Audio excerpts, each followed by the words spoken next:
Hello friends, मैं नीता तिवारी आप सभी का स्वागत करती हूं आपके अपने स्मार्ट लर्निंग के प्लेटफॉर्म पे। तो दोस्तों, मैं फिर से आपके लिए क्वेश्चन आंसर सीरीज़ लेके आई हूं। ये हमारा जो हम एसएसटी हिस्ट्री की तैयारी कर रहे हैं सीटेट के लिए, ठीक है। तो इसके क्वेश्चन आंसर सीरीज़ का ये पार्ट 9 है।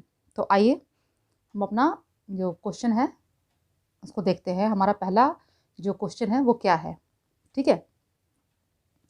तो चलिए देखिए, सबसे पहले हमारा जो क्वेश्चन नंबर 1 है कि संगम से तात्पर्य है, ठीक है। हम संगम काल के बारे में आज इस वीडियो में हम पूरे संगम काल के बारे में पढ़ेंगे, ठीक है।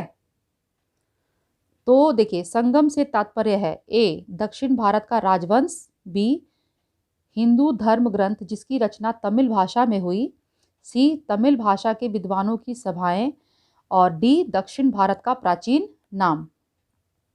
तो संगम से क्या तात्पर्य है? संगम का शाब्दिक अर्थ होता है संघ, ठीक है। क्या होता है? संघ, ठीक है। तो इसका जो आंसर है कि संगम से तात्पर्य है तमिल भाषा के विद्वानों की सभाएं, ठीक है। तो याद रखिएगा कि संगम से क्या तात्पर्य है? तमिल भाषा के विद्वानों की सभाएं। चलिए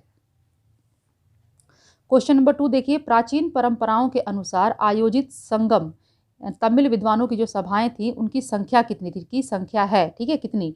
1, बी 2, सी 3 या डी 4। तो इनकी संख्याएं हैं दोस्तों वो 3 है, ठीक है। तमिल विद्वानों की जो सभाएं हुई थी उनकी जो संख्या है वो 3 है। चलिए आगे देखते हैं क्वेश्चन नंबर 3, ठीक है। देखिए मणिमेकले, ठीक है, मणिमेकले ग्रंथ की रचना की गई थी। अब इसकी रचना मणिमेकले की जो रचना है वो किसने की थी? ए सेन गुटवन, बी सितले सतनार, सी इलांगो और डी तिरुत्कदेवर, ठीक है।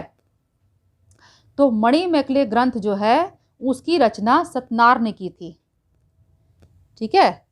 मणिमेकले की रचना जो है सतनार ने की थी।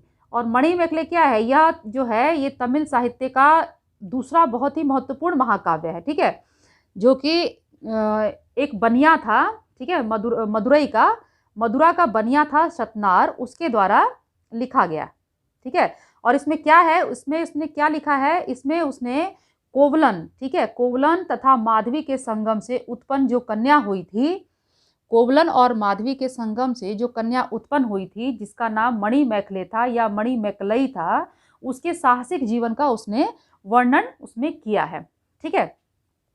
और उसमें वो बताता है कि जो मणिमेकलई थी वो जानती थी, वो भली भांति इस चीज को अनुभव करती थी, समझती थी कि जो मानव का प्रेम है, इसका जो क्षेत्र है ये बहुत ही सीमित है। और इस वजह से उसने क्या किया था? स्वयं को जो है बौद्ध धर्म में समर्पित कर दिया था, ठीक है। चलिए आगे देखते हैं क्वेश्चन नंबर 4। व्याकरण की दृष्टि से संगम युग की सर्वाधिक महत्वपूर्ण रचना है। तो व्याकरण की दृष्टि से संगम युग की सर्वाधिक महत्वपूर्ण रचना तोलकाप्पियम है, ठीक है। कौन सी है? तोलकाप्पियम। और इसकी रचना किसने की थी? तोलकापियर ने की थी, ठीक है। इसकी रचना तोलकापियर ने की थी। चलिए क्वेश्चन नंबर 5 देखते हैं। संगम साहित्य में किसे महाकाव्य स्वीकार नहीं किया गया है? ठीक है। ए पत्तु, बी शिल्पदिकारम, सी जीवक चिंतामणि, डी मणिमेकले। तो देखिए, शिल्पदिकारम भी महाकाव्य है, जीवक चिंतामणि भी महाकाव्य है और मणिमेकले भी महाकाव्य है। यानी कि जो पत्तु है इसे जो है महाकाव्य स्वीकार नहीं किया गया है, ठीक है। यानी कि जो ए वाला आंसर है ये होगा, ठीक है। इसे जो पत्तु है इसे महाकाव्य स्वीकार नहीं किया गया है।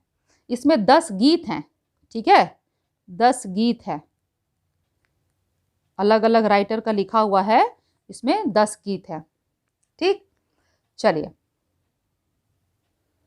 अब देखिए क्वेश्चन नंबर हमारा 6, संगम साहित्य की कविताओं का विभाजन अहम और पूरम में किया गया है। ठीक है, ये भी क्वेश्चन हो सकता है कि संगम साहित्य की जो कविताएं हैं उनका विभाजन किस में किया गया है, किस किस में किया गया है। तो ये भी याद रखिएगा कि संगम साहित्य की कविताओं का विभाजन अहम और पूरम में किया गया है। इन कविताओं के विषय में सत्य कथन है। ठीक है, अब आइए देखते हैं जो कथन दिया हुआ है उसमें से कौन सा कथन जो है वो सत्य है। चलिए,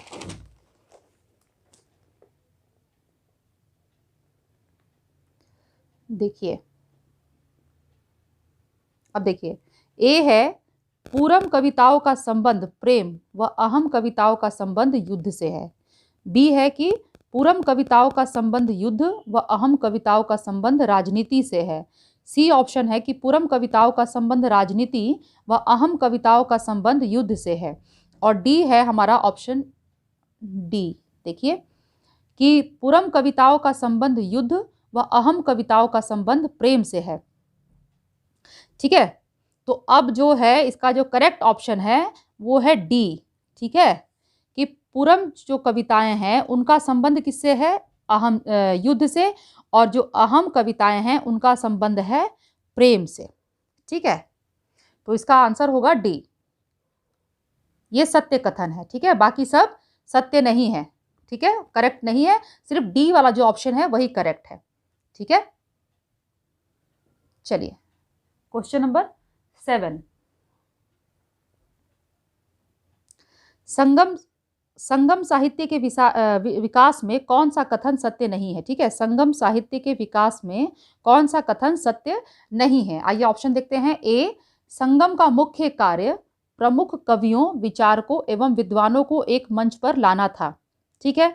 बी, संगम युग के पतन के लिए ऐतिहासिक तथ्य उत्तरदायी नहीं है। सी,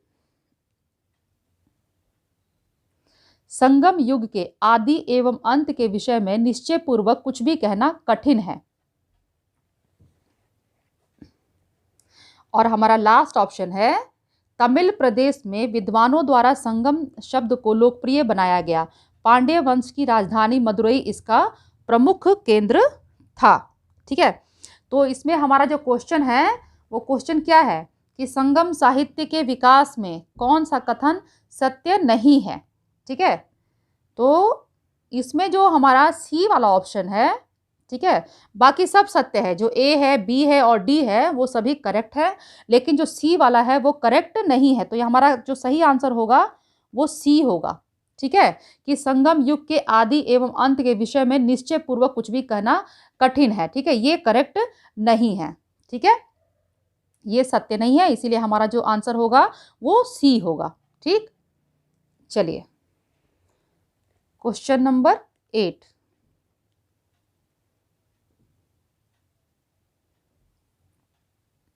देखिए, संगम काल में पूर्वी समुद्र तट पर स्थित महत्वपूर्ण बंदरगाह था। ठीक है, टिंडिस, मुजरिस, नौरा, कोलची। ठीक है, तो संगम काल में पूर्वी समुद्र तट पर स्थित महत्वपूर्ण बंदरगाह कोलची था। ठीक है, बाकी जितने हैं ये टिंडिस, नौरा, मुजरिस, ये सब पश्चिमी समुद्री तट पर स्थित महत्वपूर्ण बंदरगाह हैं। ठीक है, ये तीनों जो हैं ये जो पश्चिमी समुद्री तट है उसके महत्वपूर्ण बंदरगाह हैं। ठीक है, चलिए अब देखते हैं क्वेश्चन नंबर 9,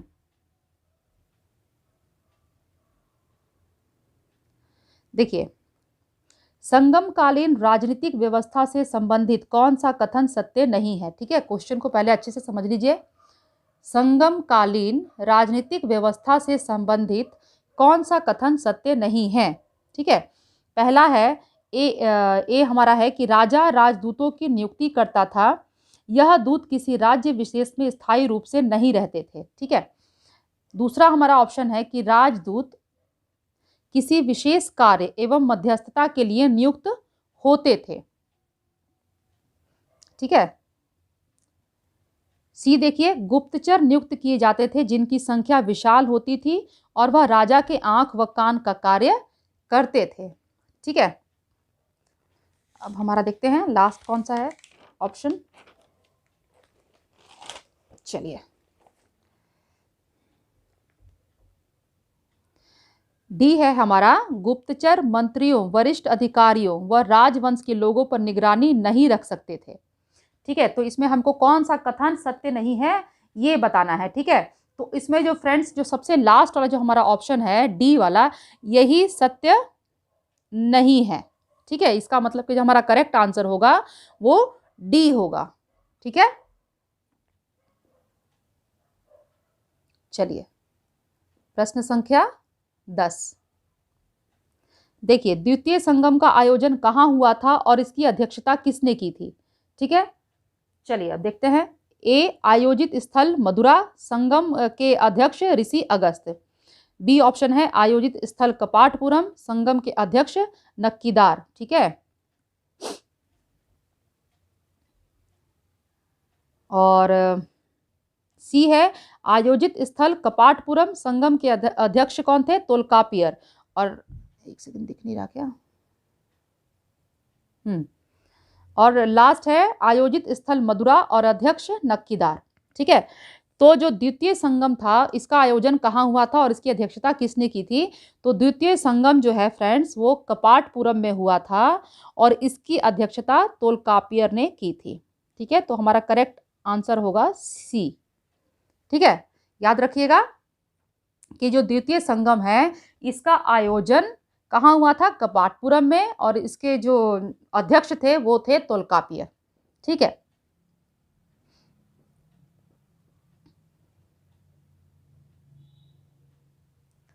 चलिए प्रश्न संख्या 11। देखिए, उदयनजेरल किस वंश का शासक था। ठीक है, ए, पांड्य वंश, बी, चोल वंश, सी, चेर वंश, उपयुक्त में से कोई नहीं। तो उदयनजेरल जो था वो चेर वंश का शासक था। ठीक है, उदयनजेरल जो था वो चेर वंश का शासक था। ठीक है, चलिए फटाफट चलते हैं। प्रश्न संख्या 12। संगम काल में इराबू, ठीक है, देखिए संगम काल में इराबू था। ए, राज्य की आय का मुख्य स्रोत, सामंतों द्वारा दिए जाने वाला कर, सी हमारा है सीमा शुल्क और राहदारी, और डी है जबरन लिए जाने वाला उपहार। तो संगम काल में इराबू जो होता था वो जबरन लिए जाने वाला उपहार होता था। ठीक है, जबरदस्ती लिए जाने वाला। ठीक है, तो जबरदस्ती लिए जाने वाला जो उपहार होता था उसे संगम काल में इराबू कहा जाता था। ठीक है, चलिए आइए देखिए क्वेश्चन नंबर 13। संगम काल में चेर वंश के किस शासक ने पत्नी पंथ की स्थापना की थी। ठीक है, आइए ऑप्शन देखिए। ए, सेन गुटवन, बी, नेंडूजेरल आडन, और सी, आदि गैमान, डी, एलारा। ठीक है, तो संगम काल में चेर वंश का जो शासक था सेन गुटवन, ठीक है, उसने पत्नी पंथ की स्थापना की थी। पत्नी संप्रदाय कहिए या पत्नी पंथ कहिए। ठीक है, तो इसकी स्थापना सेन गुटवन ने की थी। ठीक है, ये सब इंपॉर्टेंट है। जो मणि मैकले वाला क्वेश्चन हो गया या शिल्पदिकारम वाला क्वेश्चन हो गया, ये आपका सेन गुटवन वाला जो है पत्नी पंथ वाला, तो ये सब जो है ना ये रिपीटेड क्वेश्चन होते हैं, ये सब घुमा फिरा के आते रहते हैं, तो ये सब इंपॉर्टेंट हैं। ठीक है, तो इन्हें आप याद रखिएगा। चलिए क्वेश्चन नंबर 14। संगम काल में अष्टादश लघु उपदेश गीत कुरल की रचना की थी। ठीक है, Rudra Sarman, Nakkirar, Thiruvalluvar, Kongu, Vellir. South Indians name कुछ थोड़े डिफिकल्ट हो जाते हैं पढ़ने में। चलिए, तो कुरल, ठीक है, यहाँ हमें पूछा जा रहा है कि संगम काल में अष्टादश लघु उपदेश, ठीक है, गीत कुरल की रचना किसने की थी। तो इसकी रचना कुरल की, गीत कुरल की रचना तिरुवल्लुवर ने की थी। ठीक है, किसने की थी, तिरुवल्लुवर ने की थी। अष्टादश लघु उपदेश गीत कुरल की रचना संगम काल में तिरुवल्लुवर ने की थी। ठीक है, चलिए याद रहेगा ना आप लोगों को। चलिए आगे बढ़ते हैं।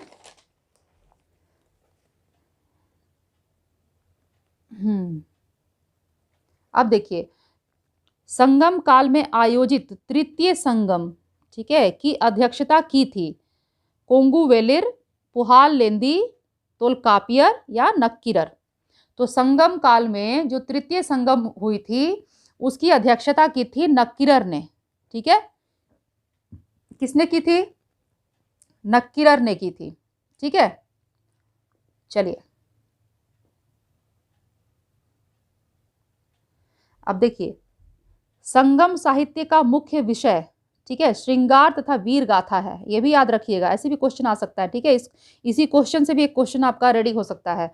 तो संगम साहित्य का मुख्य विषय कौन कौन सा है, तो ऐसे भी आपको पूछा जा सकता है, ठीक है। तो संगम साहित्य का मुख्य विषय श्रृंगार तथा वीर गाथा है, जिसे क्रमशः कहा गया है। अब देखिए, श्रृंगार और वीर गाथा जो है इसे क्या कहा जाता है? ए पुरम अहम, अहम पुरम, उराद अहम, अहम उराद, ठीक है। तो इसका करेक्ट जो आंसर होगा वो होगा अहम पुरम, ठीक है।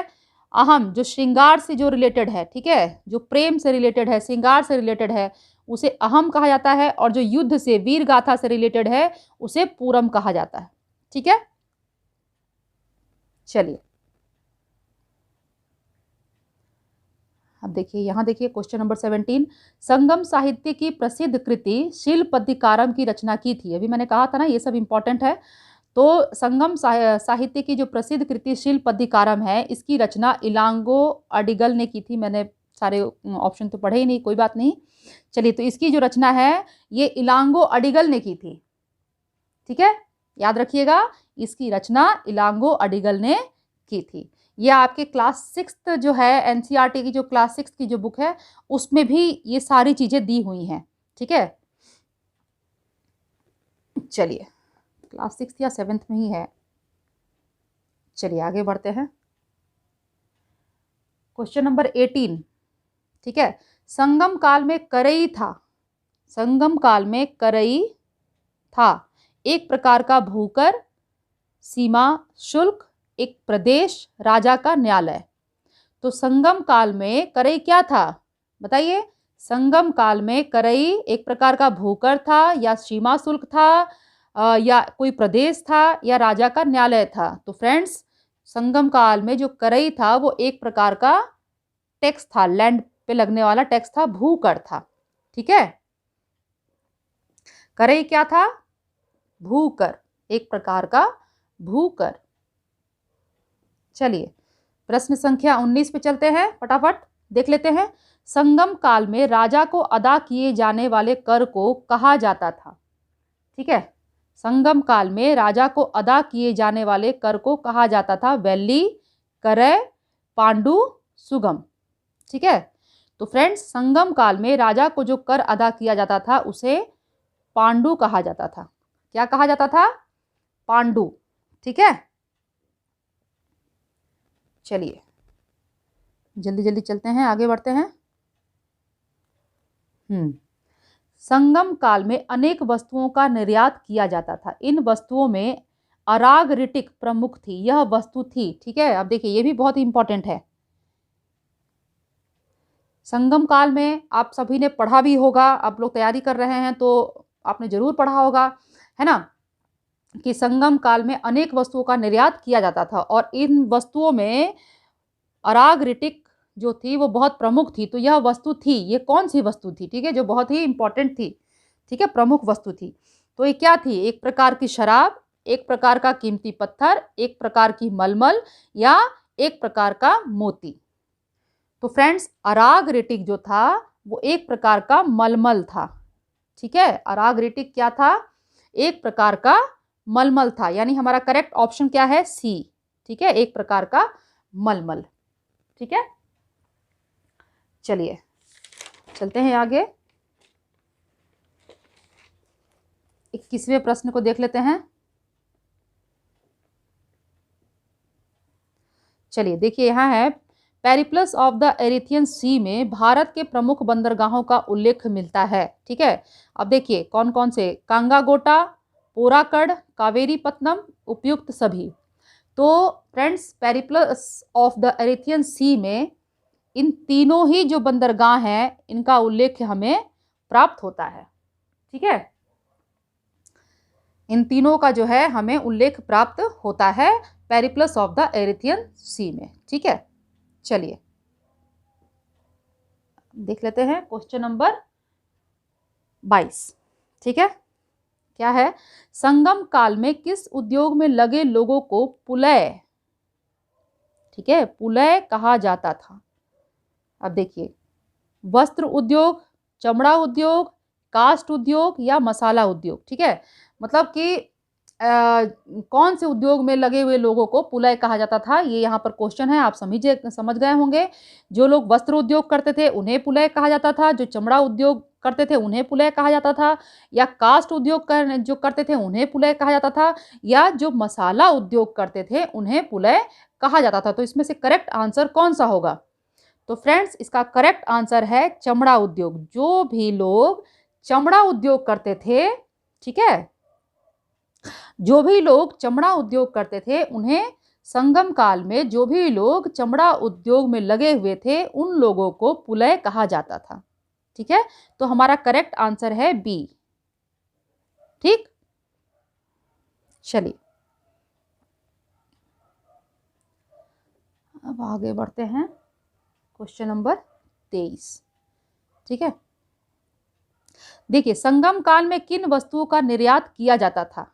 ठीक है, ए मसाले, मोती, कीमती पत्थर, बी मसाले, तांबा, सीसा, सी सीसा, तांबा, प्रवाल, डी प्रवाल, मसाले, तांबा। तो आप सभी जानते ही हैं कि संगम काल में मसाले, मोती और कीमती पत्थर का निर्यात किया जाता था, यानी कि हमारा जो करेक्ट ऑप्शन है वो है ए। ठीक है, संगम काल में मसाले, मोती और कीमती पत्थरों का जो है, यहाँ ये जो ऑप्शन दिया हुआ उसके अकॉर्डिंग, ठीक ना, तो संगम काल में मसाले, मोती और कीमती पत्थर का निर्यात किया जाता था। ठीक है, तो हमारा करेक्ट आंसर होगा ए। चलिए देखिए प्रश्न संख्या 24, संगम काल से संबंधित कौन सा कथन असत्य है? ठीक है, अब देखिए, ए मंत्री को अमेचन अथवा अमेचर कहा जाता था। ठीक है, बी राजा पर अंकुश लगाने के लिए 5 समितियां थी, सी मंत्रियों को विभागानुसार कार्य नहीं दिया जाता था, और डी राजा को कविदी नामक उपाधि से विभूषित किया जाता था। ठीक है, तो इसमें से कौन सा कथन, एक सेकंड दिख नहीं रहा, लास्ट वाला ऑप्शन था, मैं दोबारा से पढ़ देती हूँ कि राजा को कविदी नामक उपाधि से विभूषित किया जाता था। तो इसमें हमें बताना है कि कौन सा कथन जो है वो असत्य है। ठीक है, तो इसमें जो हमारा डी वाला ऑप्शन है ये असत्य है। ठीक है, बाकी सब जो है वो तीनों करेक्ट है। आपका ए, बी और सी ये तीनों जो ऑप्शन है वो करेक्ट है, डी वाला करेक्ट नहीं है। तो हमारा जो करेक्ट आंसर होगा वो होगा डी। ठीक है, चलिए अब देखिए क्वेश्चन नंबर 25, संगम काल में विदेशी व्यापार के विकास का सर्वाधिक प्रमुख कारण था। ठीक है, जो विदेशी व्यापार होता था उसके विकास का जो सबसे सर्वाधिक जो प्रमुख कारण था वो क्या था, वो यहाँ हमें बताना है। ठीक है, तो ए तमिल लोगों की सामुद्रिक यात्राओं के संबंध में अत्यधिक प्रतिष्ठा थी। ठीक है, दूसरा है बी है तमिल देश के लिए मिस्र, रोम व अरब देशों से सीधे सामुद्रिक व्यापार के मार्ग थे। ये आगे देख लेते हैं सी और डी क्या ऑप्शन है।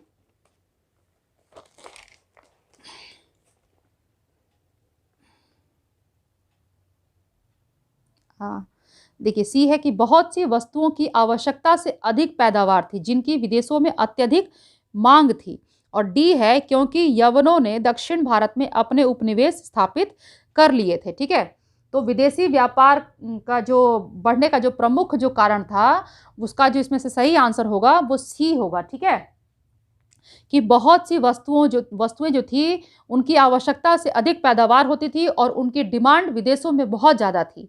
ठीक है, तो इसकी वजह से जो है व्यापार जो है वो उसका बढ़ने का प्रमुख कारण यही था। ठीक है, सी वाला, कि बहुत सी वस्तुओं की जो है आवश्यकता से अधिक पैदावार होती थी और उनकी जो डिमांड थी वो विदेशों में बहुत ज़्यादा थी, तो इसलिए निर्यात किया जाता था, ठीक है, और व्यापार होता था। चलिए, प्रश्न संख्या 26 देखिए क्या है कि संगम काल में मृतक संस्कार के निमित्त कौन सी व्यवस्थाएं प्रचलित थीं। ठीक है, क्वेश्चन तो आप समझ गए होंगे। ए, शव को बर्तनों के साथ जमीन में गाड़ देते थे। बी, शव को अग्नि में प्रज्वलित कर देते थे। सी, शव को बर्तन के बिना जमीन में गाड़ देते थे। और डी, पहले मृतक के शरीर को खुला छोड़ दिया जाता था और बाद में जमीन में गाड़ दिया जाता था। ठीक है, तो फ्रेंड्स, संगम काल में मृतक संस्कार जो होता था उसमें जो कौन सी प्रथा जो थी वो प्रचलित थी, तो उसमें जो सही आंसर है वो है हमारा डी वाला। ठीक है, लास्ट वाला जो ऑप्शन है कि पहले मृतक के शरीर को क्या करते थे, खुला छोड़ देते थे। ठीक है, और उसके बाद उसे जमीन में गाड़ते थे। तो हमारा जो करेक्ट आंसर है वो है डी। क्या करते थे ये लोग, जो मृतक संस्कार होता था उसमें कौन सी प्रथा प्रचलित थी कि पहले क्या करते थे कि जो मृतक का जो बॉडी होता था उसे ऐसे ही खुला छोड़ दिया जाता था और बाद में फिर उसे जमीन में गाड़ा जाता था। ठीक, चलिए 27वां प्रश्न देख लेते हैं। क्या है, ब्राह्मणों तथा समाज में ब्राह्मणों के स्थान से संबंधित कौन सा कथन सत्य नहीं है। ठीक है, क्वेश्चन समझ गए। ब्राह्मणों तथा समाज में ब्राह्मणों के स्थान, ठीक है, ब्राह्मण और उनका समाज में क्या स्थान था इसके बारे में यहाँ पूछा जा रहा है, से संबंधित कौन सा कथन सत्य नहीं है। ठीक है, देखिए ऑप्शन देखिए। ए, किसी राजा की सर्वाधिक प्रशंसा यही मानी जाती थी कि उसने अपने राज्य काल में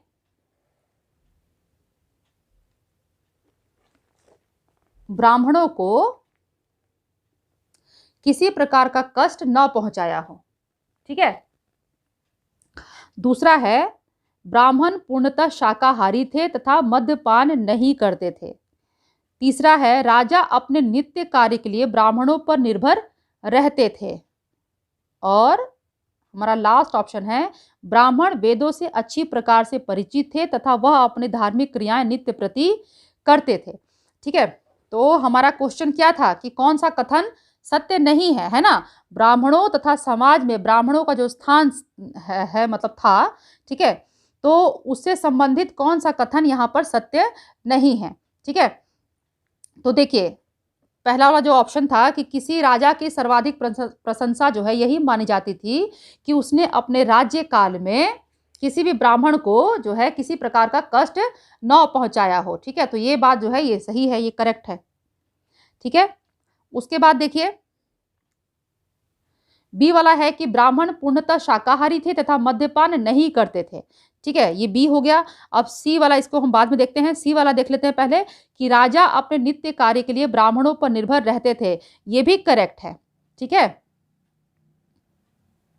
और आगे देखिए कि ब्राह्मण वेदों से अच्छी प्रकार से परिचित थे तथा वह अपनी धार्मिक क्रियाएं नित्य प्रति करते थे, ये भी करेक्ट है। तो यानी कि जो बी वाला ऑप्शन है ये करेक्ट नहीं है।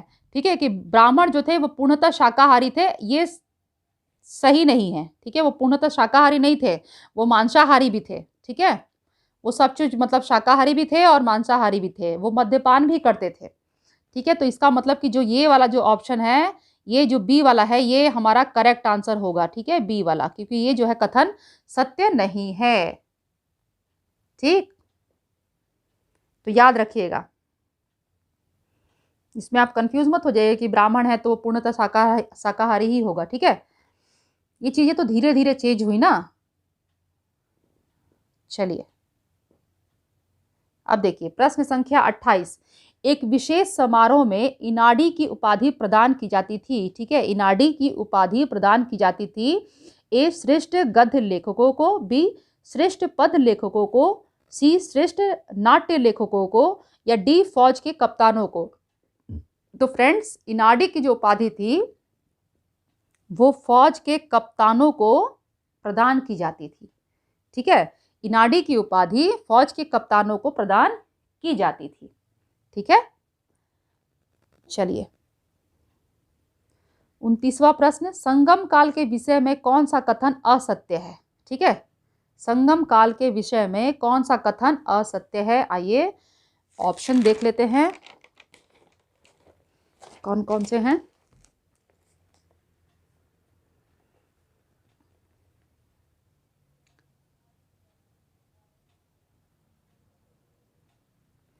चलिए अब हम यहां पर पढ़ते हैं ऑप्शन। मिनट। देखिए, ए, धान, गन्ना, रागी संगम काल की मुख्य फसलें थी। ठीक है। बी, छोटे गांव को सिरूर कहा जाता था। सी, उरयूर मोतियों का प्रमुख केंद्र था। और डी, तटीय शहरों को पट्टिनम कहा जाता था। तो इसमें से संगम काल के विषय में कौन सा कथन सत्य नहीं है? ठीक है, ये हमें यहाँ पर बताना है। तो फ्रेंड्स, धान, गन्ना, रागी संगम काल की मुख्य फसलें थी, ये बिल्कुल सही है। ठीक है। छोटे गांव को सिरूर कहा जाता था, ये भी करेक्ट है। उरयूर मोतियों का प्रमुख केंद्र था, इसको देखते हैं, पहले डी वाला देख लेते हैं। तटीय शहरों को पट्टिनम कहा जाता था, ये भी करेक्ट है। तो यानी कि जो उरयूर, सी वाला जो ऑप्शन है, ये सत्य नहीं है। संगम काल के विषय में ये जो हमें स्टेटमेंट दिया गया है, ये जो लाइन है, ये करेक्ट नहीं है कि उरयूर जो था वो मोतियों का प्रमुख केंद्र था। ठीक है। उरयूर क्या था? कपड़ा केंद्र था, कपड़े का जो था वो प्रमुख केंद्र था। ठीक है। उरयूर मोतियों का प्रमुख केंद्र नहीं था। उरयूर क्या, उरयूर जो था वो कपड़ा का प्रमुख केंद्र था। ठीक है, याद रखिएगा ना। उरयूर, यहां लिख देती हूं, कपड़ा का प्रमुख केंद्र था।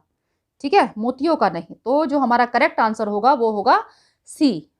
ठीक है, सी वाला, ये कथन जो है ये सत्य नहीं है। ठीक है। चलिए अब हम लोग फटाफट चलते हैं प्रश्न संख्या 30 पे। आधुनिक कावेरीपत्तनम पुहार की स्थापना की गई थी। ठीक है, पुहार की स्थापना की गई थी किसके द्वारा? ठीक है, ए, एलारा द्वारा, बी, शेंगनान, ठीक है, शेंगनान द्वारा, सी, करिकाल द्वारा, और डी, पेरुनर किल्ली, ठीक है, पेरुनर किल्ली के द्वारा। तो जो कावेरीपत्तनम है पुहार, इसकी स्थापना जो है ये करिकाल के द्वारा की गई थी। ठीक है, किसके द्वारा की गई थी? करिकाल। ठीक है। चलिए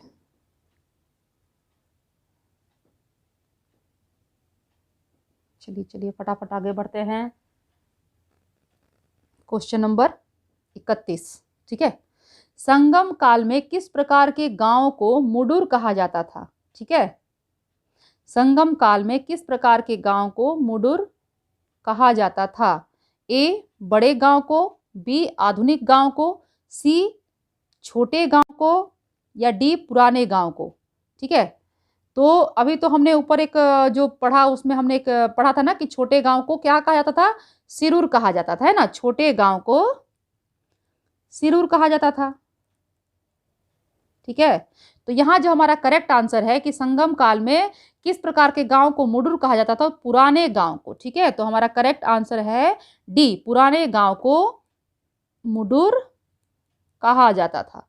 ठीक है, तो याद रखिएगा कि पुराने गांव को मुडुर कहा जाता था। ठीक है फ्रेंड्स, चलिए अब आइए प्रश्न संख्या 32। देखिए, संगम काल में प्रचलित कलाबू और कारपू। ठीक है, संगम काल में प्रचलित कलाबू और कारपू था, क्या था? विद्वानों की श्रेणी, बी, समाज के 2 वर्ण, या सी, राज्य के 2 कर, या लास्ट ऑप्शन, समाज में होने वाले 2 विवाह। तो फ्रेंड्स, कलाबू और कारपू जो थे ये समाज में होने वाले 2 विवाह थे। ठीक है, कलाबू और कारपू समाज में होने वाले 2 विवाह। ठीक है, हो गया। अब चलते हैं आगे, ये हमारा आज का लास्ट क्वेश्चन है। ठीक है, प्रश्न संख्या 33। देखिए, संगम कालीन भवनों के विषय में कौन सा कथन असत्य है? ठीक है, अब जो संगम कालीन जो भवनें थी उनके विषय में यहाँ हमें बताना है कि कौन सा कथन जो है वो असत्य है, यानी कि कौन सा कथन सही नहीं है। ठीक है, तो हमारा ए है ऑप्शन, संगमकालीन शाही भवनों के चारों ओर बाग होते थे। बी, शास्त्रीय नियमों के अंतर्गत भवनों का निर्माण होता था। सी,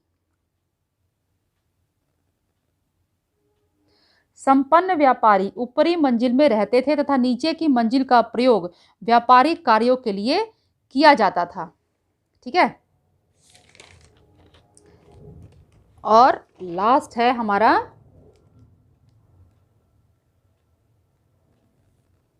कि प्रत्येक भवन में पानी की निकासी के लिए नालियों की सुंदर व्यवस्था थी। यह व्यवस्था सिंधु कालीन व्यवस्था का स्मरण कराती है। तो इसमें जो करेक्ट हमारा जो इसमें सही आंसर होगा, जो कथन असत्य है वो यही लास्ट वाला ही है। ठीक है, ये जो डी वाला है ना कि प्रत्येक भवन में पानी की निकासी के लिए नालियों की सुंदर व्यवस्था थी और यह जो है सिंधु कालीन व्यवस्था का स्मरण कराती है, ये करेक्ट ऑप्शन नहीं है। ये जो कथन है ये असत्य कथन है। ठीक है, ये करेक्ट नहीं है। तो हमारा सही उत्तर क्या हो गया? डी वाला। ठीक है, बाकी जो तीनों थे, आइए एक बार देख लेते हैं। बाकी जो तीनों थे, ठीक है, कि संगम कालीन शाही भवनों के चारों ओर बाग होते थे, ये सही है, बिल्कुल करेक्ट। शास्त्रीय नियमों के अंतर्गत भवनों का निर्माण होता था, राइट। और संपन्न व्यापारी ऊपरी मंजिल में रहते थे तथा नीचे की मंजिल का प्रयोग व्यापारिक कार्यों के लिए आता था, करेक्ट। ठीक है, तो ये तीनों करेक्ट है। ये जो तीनों जो कथन है ये सत्य है, लेकिन जो लास्ट वाला है वो असत्य है। ठीक है, जो लास्ट वाला जो ऑप्शन था कि भवनों में पानी की निकासी के लिए नालियों का सुंदर व्यवस्था की गई थी, जैसे सिंधु कालीन व्यवस्था थी, तो ये जो कथन है ये करेक्ट नहीं है। ठीक है, ये असत्य है। तो हमारा सही आंसर है ऑप्शन नंबर जो है डी। ठीक है, तो चलिए फ्रेंड्स, आज का जो क्वेश्चन आंसर सीरीज है वो यहीं पे खत्म होता है। अब आप वीडियो को देखिए, वीडियो देखने के बाद आपको पसंद आ जाए तो वीडियो को लाइक कर दीजिए। अभी तक आपने अगर चैनल को सब्सक्राइब नहीं किया है तो प्लीज़ मेरे चैनल को सब्सक्राइब कर लीजिए। बेल आइकन को प्रेस करना बिल्कुल भी मत भूलिएगा। फ्रेंड्स, आप मुझे अपने कमेंट भी ज़रूर दीजिए। मेरे वीडियो को आप ज़्यादा से ज़्यादा शेयर भी करिए। ठीक है, तो चलिए फिर हम नेक्स्ट वीडियो में मिलेंगे। तब तक आप लोग अपने एग्ज़ाम की तैयारी कीजिए, अपना ख्याल रखिए, खुश रहिए, मुस्कुराते रहिए। Bye bye.